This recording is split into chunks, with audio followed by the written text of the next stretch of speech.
I bring this up because it's so relevant to what anyone who's working on textiles would be concerned with in dressmaking. In dressmaking, for example, you have linings and you have the outside material. And the inside lining laying over the outside material, which is going to be part of the decorated, visible part of the dress, the inside lining has no influence upon the structure of the outside fabric. On the other hand, if when you do something like this, something rather remarkable happens, as my friend Lewis Wolpert says, perhaps the most important thing that happens in all our lives, leave marriage and death out of it, if we divide, you produce a thing called a morula when the cell division, a hollow ball of cells, which are like that. And very early on, there is very little differentiation. If you transplant that to that, nothing will actually make a difference. Something very significant happens. A process called gastrulation occurs, an invagination similar to what happens if you have a water-filled balloon and push your index finger into it. It begins to invaginate like that. That is going to become gut. As it pushes up so that this begins to lie underneath the outside, the presence of that underneath that outside has an effect on what those cells on the outside layer will become in a way which is profoundly different from what happens when you make a dress, where the lining has no effect on the material which overlies it. But in embryology, the adjacency of parts has a profound influence on what is going to happen to the various parts. Because what happens, for example, in the overlying, we call the epidermis, the outside layer, is that when this layer becomes in contact with it, part of it actually undergoes a change in shape so that there is if you looked at it from on top, you would see a groove beginning to appear. Like a trench. And what is that groove? That groove is the central nervous system of a vertebrate, of a frog, or whatever. And that then grows and makes a completely sealed tube under the influence of the presence of this layer, which makes contact with that layer there. So that there is something going on here which has become one of the most puzzling things about embryology, is how is it that adjacent materials influence one another and determine the outcomes? And that is the center of modern embryology. We now know that it is, of course, determined by genetics in ways which no one could have foreseen, even at the time when Crick and Watson came up with the discovery of the structure of DNA. And when they raced into the pub in Cambridge and said, "We've solved the mystery of life," they had done no such thing.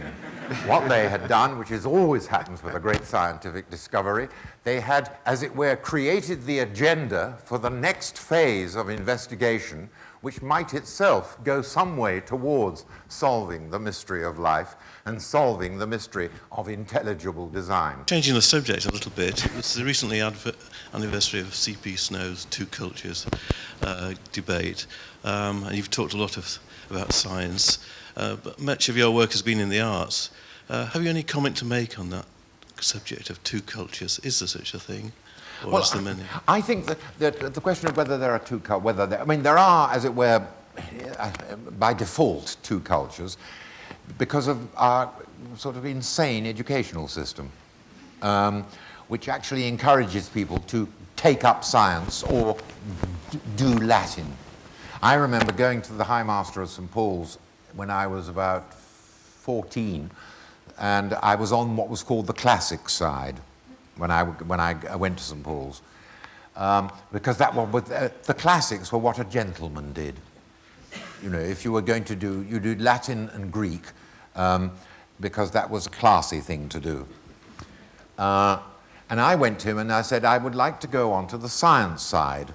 And you could see a sort of fastidious grimace cross his face. And he didn't exactly say this, but most people who talked about it would have said, oh, you want to make stinks in test tubes. That was the idea of what people did on the science side. But he then knew that I was determined to go into science and possibly become a doctor.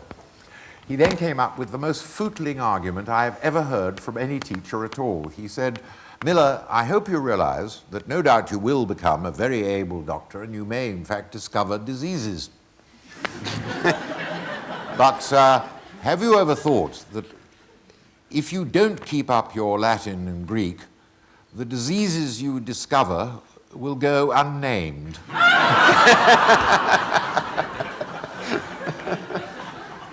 So I think for a long time there has been, you know, the name the liberal arts, it doesn't refer to liberality. It refers to what, in fact, free people did as opposed to slaves. Slaves did technology and made things, and the liberal people sat and had symposia and, you know, knew Latin and Greek. I think it still exists. There is that sort of snobbery about doing things and making things, and as opposed to the higher forms of art, as it's thought, the higher forms of literary pursuit or artistic pursuit. And I just think that there could be something done to encourage people to see that one is relevant to the other. Act on their own behalf without being conscious of acting on their own behalf. What is peculiar to us is that on the whole, most of the things we call actions, and this raises complicated philosophical questions which are very interesting, is that we do them with intentions. But an awful lot of what we do, we don't do with a conscious intention to do them. You know, I'm sort of moving my hand like that, and it's certainly an action of mine in the sense that if someone draws my attention to it, I don't deny it. I don't say, well, I wasn't doing it. Something was doing it for me in exactly the same way. I'll give you an example of this. When the first cortical stimulations on conscious patients were done by this Canadian surgeon, Penfield.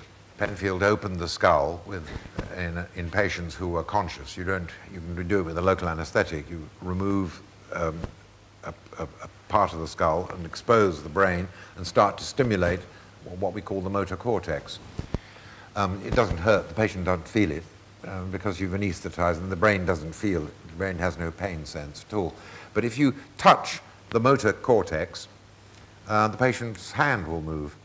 But every single one of Penfield's patients, at the moment when his hand moved, says, I didn't move it, you moved it. It's not an action of mine. So that we know when things are actions of ours, even when in fact we don't have a conscious intention of what it is we wish to do. So which raises another interesting question which was discussed very ably and very provocatively by a philosopher who I've admired for many years, and that's an Australian philosopher called Brian O'Shaughnessy, who in his big 2-volume book on the will talks about what he calls subintentional actions. Now, when I was talking, I was doing that, and I didn't know until I started paying attention to it because I wanted to talk about it. Now, as I say, it's quite clearly, I knew it was an action of mine. It's something which I was not surprised to find that I thought someone else was doing it for me. But nevertheless, I didn't intend to do anything. It wasn't an intention of mine. They're subintentional. People, I mean, I'm doing it now. I've got my hand playing with my ear, and I do that. You see people twiddling their hair while they're talking. They're not involuntary in the way that the constriction of your pupil is involuntary. If you look into the light, your pupil will constrict, and you can't, as it were, undertake to constrict your pupil. You can make your pupil constrict by looking into the light, but you can't stand in the darkness when your pupil is therefore wide open and say, come on, constrict. Nothing happens. You can't do it. In other words, it's beyond your control. I can't speed up my heart by doing something other than running, which will make my heart speed. I can't get my heart to speed by simply addressing myself to my heart. I don't know how to address my heart. Whereas these things, I'm doing it there, and I'm talking to you, and I found myself fiddling with, with with the skin around my neck. Now, someone who might get irritated with it, so I do wish you wouldn't do that while you're talking to me. Oh, I'm sorry, I won't do it. I can abstain.